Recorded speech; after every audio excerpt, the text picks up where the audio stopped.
اس کے دورانیے کے بارے میں اتفاق رائے نہیں پایا جاتا ہے، چونکہ بہت ساری ایسی کلیسیاں ہیں، خاص طور پر رومن کیتھولک کلیسیا کا ماننا ہے کہ یہ 8ویں صدی تک یہ عرصہ چلا ہے۔ اس کے برعکس جو بہت ساری پروٹسٹنٹ چرچز ہیں ان کا ماننا ہے کہ 5ویں صدی تک یہ دور چلا ہے، جس کو آبائی کلیسیا کا دور کہتے ہیں۔ تو جب رسول وفات پا گئے اور کلیسیاں دنیا بھر میں قائم ہو گئیں تو اب ان کو بھی رہنمائی چاہیے تھی، مختلف کلیسیاؤں کو رہنمائی چاہیے تھی مختلف معاملات میں۔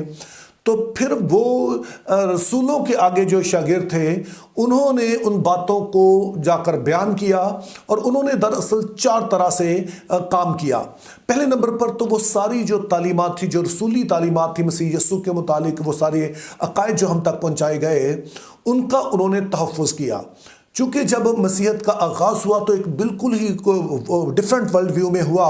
ایک رومن جو ورلڈ ویو تھا اور وہ مسیحی عقائد سے بالکل متصادم تھا، تو بہت سارے سوالات اٹھتے تھے۔ تو یہ لوگ تھے جنہوں نے مسیحی عقائد کا تحفظ کیا، جو کچھ انہوں نے رسولوں سے سنا تھا، جو کچھ بائبل مقدس میں لکھا تھا، جو کچھ انہوں نے خطوط میں لکھا تھا، جو انجیلی بیانات میں لکھا تھا، تو ان لوگوں نے اس کا تحفظ کیا۔ یہ آبائی جو کلیسیاں ہیں یہ ان کی پہلی ذمہ داری تھی۔ اس کے علاوہ چونکہ جو خطوط رسولوں نے لکھے یہ مخصوص کلیسیاؤں کو لکھے، تو اب اس کی مزید تشریح کی ضرورت تھی، تو اسی لیے آبائی کلیسیا نے ان کی تفسیر و تشریح کی تاکہ لوگ بہتر طور پر وہ ساری باتیں جو کہ انجیلی بیانات یا خطوط میں لکھی ہیں ان کو بہتر طور پر سمجھ سکیں۔ اور تیسرے نمبر پر وہ ساری تعلیمات جو کہ انجیلی بیانات یا پھر خطوط میں پائی گئی ہیں، اب ان کو ایک سسٹمیٹک وے میں انہوں نے بیان کیا۔ جیسے میں نے کہا کہ یہ خطوط جو تھے یہ اوکیشنل ڈاکومنٹ سے، خاص موقع پر لکھے گئے، کسی خاص یسوع مسیح کے ذات کے پہلو پر بات چیت کی گئی۔ تو پھر ان آبائی کلیسیا نے ان سبھی کچھ کو اکٹھا کیا اور اس کی روشنی میں انہوں نے کوشش کی کہ اس کو ترتیب وار بیان کیا جائے۔ مثال کے طور پر آپ علم المسیح لے لیجئے کہ اگرچہ کہ مسیح کے بارے میں تعلیم جو ہے وہ انجیلی بیانات میں اور خطوط میں ہر جگہ پائی جاتی ہے، لیکن اس کو پھر انہوں نے ایک سسٹم کے تحت قائم کیا، جس کو آج ہم کرسٹولوجی کہتے ہیں، علم المسیح کہتے ہیں، آپ سیمنریز میں پڑھتے ہیں۔ یعنی کہ جو تعلیمات مسیح کے متعلق بائبل مقدس میں خاص طور پر انجیلی بیانات اور خطوط میں موجود تھیں، ان کو یکجا کر کے ترتیب کے ساتھ انہوں نے بیان کیا، اور ان سب کو اس طرح سے بیان کیا کہ سارے لوگ ان کو سمجھ سکیں۔ ایسی ٹرمز انہوں نے دریافت کی جیسے کہ آج ہم کہتے ہیں کہ یسوع مسیح کامل خدا اور کامل انسان ہے، تو نہ تو کسی خط میں اور نہ ہی کسی انجیلی بیانات میں یہ پورا جملہ آپ کو نہیں ملے گا،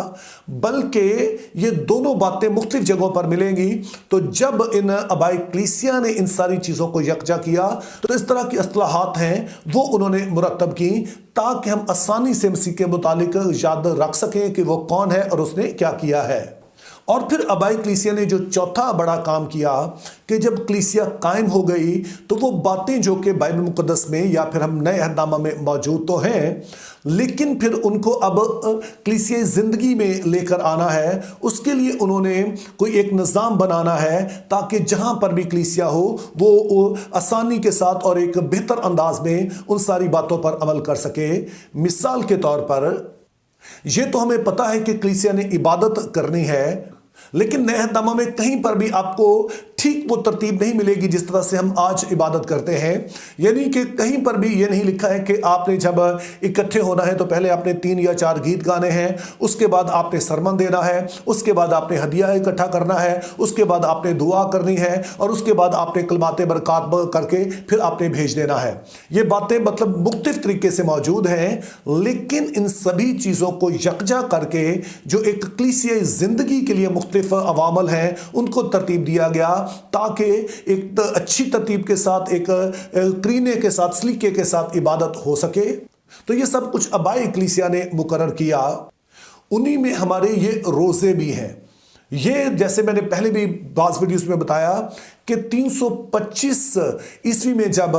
نقایا کی کونسل ہوتی ہے تو ایسٹر کا جو دن ہے وہ بھی مقرر کیا گیا، اور اس کے ساتھ ہی